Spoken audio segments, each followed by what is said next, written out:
నాకెటు మార్గం లేదమ్మా. నా పిల్లలు పెంచలేకపోతున్నాను, నేను కష్టాలు పడలేకపోతున్నాను. నేను బతకలేడు, బతికెవరు బతకూడదు.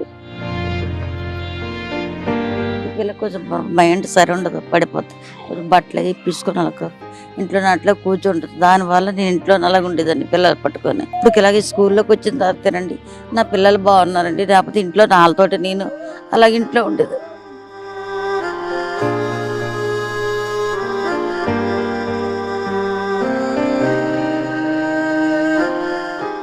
జీవితాంతకాలం నా పిల్లలు నేను రుణపడే ఉండాలి. స్కూల్కి పెంచాలంటే పెంచలేకపోతే నా వయసు అయిపోయిందండి.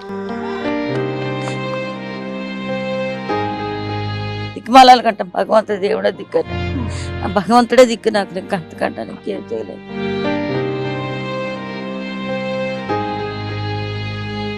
నాకెటు మార్గం లేదమ్మా. నా పిల్లలు పెంచలేకపోతున్నాను, నేను కష్టాలు పడలేకపోతున్నాను. నేను బతకలేడు, బతికెవరు బతకూడదు. ఆకలిస్తే అడగలేరు, బాధ కలిగితే చెప్పుకోలేరు. ఇప్పుడు ప్రస్తుతం నేను విశాఖలోని ఎంవిపిలో ఉన్న హిడెన్ స్ప్రౌట్స్ మానసిక వికలాంగుల ప్రత్యేక పాఠశాల దగ్గర ఉన్నాను. ఇక్కడ వీళ్ళకి చాలా ప్రేమగా సాకుతూ, ఆడిస్తూ, పాడిస్తూ, మాటలు నేర్పిస్తూ ఎంతో చక్కగా విజ్ఞానాన్ని నేర్పించే ప్రేమాలయం, దేవాలయం హిడెన్ స్ప్రౌట్స్. కాసేపు వీళ్ళతో గడుపుదాం రండి.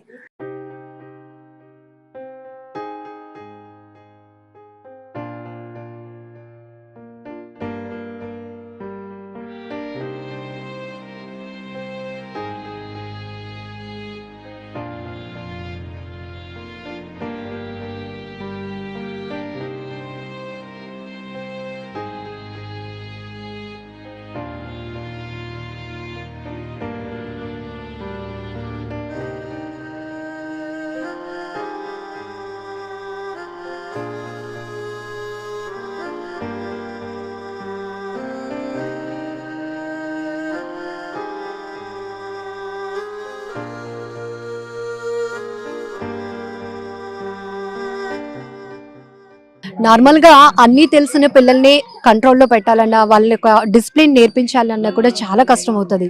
మరి ఇప్పుడు చూసారు కదా, ఇక్కడున్న పిల్లలు చాలా ఛాలెంజింగ్ గా ఉన్నారు. చెప్పినా అర్థం చేసుకోలేని పరిస్థితి. సో వీళ్ళు కమ్యూనికేట్ చేయటం అనేది నిజంగా వీళ్ళని ఇక్కడ చూస్తున్నటువంటి టీచర్స్ ఛాలెంజింగ్ జాబ్ చేస్తున్నారు అనుకోవాలి. అసలు ఎలా ఉంటుంది ఇక్కడ పరిస్థితి అడుగుదాం. అమ్మా, మీ పేరు? పెంటమ్మండి. అంటే మరి స్కూల్లో ఉన్నారు కదా, ఏం చేస్తున్నారు ఇక్కడ? ఎవరైనా పిల్లల్ని జాయిన్ చేశారా? మా పిల్లలు ఇద్దరు కూడా జాయిన్ చేశారు. బాబు పాప? పాపలు ఇద్దరు ఆడపిల్లలండి, ముగ్గురు ఆడలు. ముగ్గురు ఆడలు. వయసు ఎంత ఉంటుంది ఇద్దరు? పాపకి 38 సంవత్సరాలండి. పాపకు 38 సంవత్సరాలు. 37 సంవత్సరాలండి. ఇక్కడ మనం చూస్తున్నాము, ఈ అమ్మగారికి ఇద్దరు పాపలే. తినకు 38 సంవత్సరాలు, తను 37 సంవత్సరాలు అనమాట. అంటే ఎప్పుడమ్మా, అంటే వీళ్ళలో గ్రోత్ లేదు కదా, అన్ని సంవత్సరాల్లో అనిపించట్లేదు కదా, ఎప్పుడు అనిపించింది వీళ్ళకి ఇలా మెంటల్ గా ప్రాబ్లం ఉంది?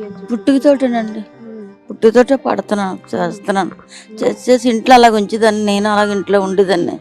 ఎటు వెళ్ళేదాన్ని కాదు. పిల్లలిద్దరిని చూసుకొని మరి పిల్లలు ఆడింగ్ ఉండి బట్ట గిట్ట స్నానం అది ఏది తెలిసేది కాదండి. ఇక్కడ జాయిన్ చేశానండి. తీసుకొచ్చి జాయిన్ చేసిన తర్వాత కొంచెం అలాగే మార్పుగా శుభ్రంగా ఉండి అన్నం అది పేడగా ఆకలని అనరండి. ఆకలని అనరు. మళ్ళీ ఆకలి పెడితే తింటారు, లేకపోతే ఉంటారు. ఈ పిల్లకి కొంచెం మైండ్ సరి ఉండదు, పడిపోతుంది. కొంచెం బట్టలు ఇప్పించుకొని అలాగ ఇంట్లో అట్లా కూర్చుంటుంది. దానివల్ల నేను ఇంట్లో అలాగ ఉండేదాన్ని పిల్లలు పట్టుకొని. మా ఆయన గారు చనిపోయారండి. చనిపోతే పిల్లలు పెట్టుకొని ఇంట్లో అలాగుండి తర్వాత పలానా పెంచలేకపోయేదాన్ని. అప్పుడు స్కూల్లో జాయిన్ చేశాను. ఇక్కడికి వచ్చిన కంచి కొంచెం వాళ్ళు బట్టలు వేసుకు స్నానాన్ని నీళ్ళు ఎడితే స్నానం చేసి బట్టలు వేసి బాత్రూమ్ కాడికి వెళ్ళా అన్నీ అంతా సమస్తం అంతా ఇక్కడ స్కూల్లోకి అయిన తర్వాత వెళ్ళి చేసుకుని నేర్చుకొని అన్నం కూడా తినేవారు కాదండి సరిగ్గా. ఇక్కడికి వచ్చాక అన్నం అది తినడం ఏంటి, ఏదైనా చేసుకోవడం ఏంటి, వాళ్ళ గిన్నెలు కడుక్కోవడం ఏంటి, ఏదైనా అలాగా చేసుకొని ఇప్పుడు ఇలాగే స్కూల్లోకి వచ్చిన తర్వాతేనండి నా పిల్లలు బాగున్నారండి. లేకపోతే ఇంట్లో వాళ్ళతోటి నేను అలాగే ఇంట్లో ఉండేది. ఏంటి వాళ్ళ పెంచాలంటే పెంచలేకపోతే నా వయసు అయిపోయిందండి. ఈ పిల్లలతో అలా ఈదికి వస్తున్నాను. కష్టాలు పడి మరి ఇవి స్కూల్లో వేసిన తర్వాత అంతా బాగానే ఉందండి. పిల్లలు చదివి శుభ్రంగా చూసుకుపట్టండి, అన్ని సమస్తం అంటే బాగా చూసుకుంటానండి. అంటే కోరేది ఇప్పుడు అది బాధపడుతున్నాం. మామూలుగా మీరు చెప్తేనే వినడానికి కూడా ఏడుపు వస్తుంది. ఇద్దరు ఆడపిల్లలు అని చెప్తున్నారు. మరి వీళ్ళకి మామూలుగా ప్రతి నెల అమ్మాయి అంటే తెలిసిందే కదా, అలాంటివన్నీ జరుగుతూ ఉంటాయా అమ్మా? జరిగివండి. అయిపోయి జరిగితే నేనే చేసిద్దానండి ఇద్దరికి. 10 రోజులకి నేనే చేసి వీళ్ళకి ఒక దగ్గర పెట్టేసి స్నానం అది చేయించి బట్టలు మారిపించి అన్ని చేసేదాన్ని నేనే. అప్పుడు ఇక్కడ కొంచెం ఇంకొచ్చిన తర్వాత ఇక్కడ బాగా మార్పది వచ్చి ఇప్పుడు పోయి సంవత్సరం అవుతుంది ఇద్దరికి. శక్తి లేదమ్మా నాకు. స్కూల్లోకి వచ్చాక నా పిల్లలు మార్పు వచ్చి కొంచెం ఏదో పెట్టింది అలా తినేసి శుభ్రంగా పట్టని ఏదైనా నీట్నెస్గా ఉండేది, లేకపోతే బాగా ఉండేవారు కాదు. అప్పుడు వాళ్ళ పట్టుకొని నేను ఇంట్లో ఉండేదాన్ని. ఎందుకంటే ఇటు మార్గం లేదు, నాకు ఏ దిక్కు లేదు. 3 ఆడపిల్లలే, పాప పెళ్లి చేసి పంపించాను. 2 ఆడపిల్లలు నేను పట్టుకొని అద్దె కట్టుకొని బతుకుతున్నా. ఇంకా అంతకన్నా మాకు ఏమీ లేదు. అసలు అన్ని స్కూల్లోకి వచ్చాక శుభ్రంగా అన్ని చూసుకొని ఏటి ఇబ్బంది లేకుండా అంతా చదువుకోరా వాళ్ళు వెళ్ళడము రావడం. నేను దిగబడతాను తన బస్ పోయినది అంతా అక్కడే చూసుకొని పెట్టుకుంటాను అంతా. ఇప్పుడు నన్ను పోషించే శక్తి నాకు ఒకసారి ఏమి లేదు. ఇప్పుడు అది బాధపడతాను. నాకైతే ఆధారం లేదు, ఆస్కారం లేదు. పిల్లలు ఇంకా ఏమైపోతే నా పిల్లలు అనాథలు అయిపోతారు అనేసి నా బెయిలు అది ఇంకంతకంటే ఏం లేదు. పాప ఎలాగోలా ఇంకా స్కూల్లో మరి ఎలాగోలా చేసుకుంటారు. ఇంకంతకంటే నాకెట్టు ఎవరు లేరు. ఇలాంటి అమ్మ కష్టం అయితే ఎవరికి రాకూడదు. ఎందుకంటే ఇక్కడ మీరు చూస్తున్నారు, ఈ అమ్మాయి కూడా వీళ్ళిద్దరు కూడా 38 సంవత్సరాలు ఒకరికి, 37 సంవత్సరాలు ఒకరికి. ఇంకా 40 సంవత్సరాల నుంచి పిల్లలతో ఇలాగే పని చేసి పెంచాను. ఏం చేయడానికి కూడా కనీసం వాళ్ళు ఏమి సహకరించరు, ఎందుకంటే వాళ్ళకి ఏమీ తెలీదు. కనీసం ఒంటి మీద బట్టలు కూడా ఉంచుకోలేని పరిస్థితిలో ఉన్న వీళ్ళని ఇప్పటి వరకు ఎలా చూసుకొని వచ్చాను అంటే చెప్పలేకపోతున్నామే. ఆమె కన్నీటి పర్యంతం అవుతున్నారు. ఎందుకంటే భర్త లేరు ఒకవైపు, 2 పిల్లల్ని. ఈ స్కూల్ అనేది నిజంగా ఒక దేవాలయంగా తన పాలిట అని చెప్తున్నారు. పిల్లలు నేను రుణపడే ఉండాలి స్కూల్కి. ఇంకంతకంటే నా పిల్లలు మార్పు తెచ్చారు. నన్ను ఏమైపోయినా మరి అలా మరి నీకు దిక్కుమాలాలి కంట భగవంతుడు దేవుడే దిక్కు అన్నాడు. ఆ భగవంతుడే దిక్కు నాకు. నీకు అంతకంటే నీకేం చేయలేదు.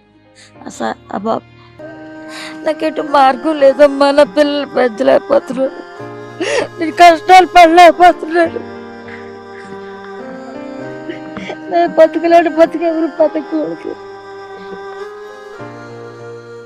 కానీ కదిలిస్తే ఇలాంటి కన్నీటి కథలు ఎన్నో ఇక్కడ కనిపిస్తాయి.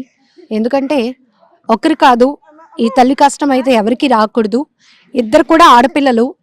40 ఏళ్ల నుంచి ఒకవైపు భర్త చనిపోయాడు, తర్వాత పిల్లలకి కనీసం అన్నం ఎలా తినాలో తెలీదు, బట్టలు ఎలా వేసుకోవాలో, బట్టలు వేసుకున్న బట్టలు ఒంటి మీద ఉంచుకునే పరిస్థితి కూడా ఉండదు.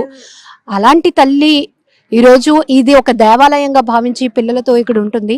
అయితే ఇప్పటి వరకు ఏదో రకంగా నానా కష్టాలు పడి పిల్లల్ని చూసుకుంటూ ఇక్కడ ఉండిపోయానమ్మా.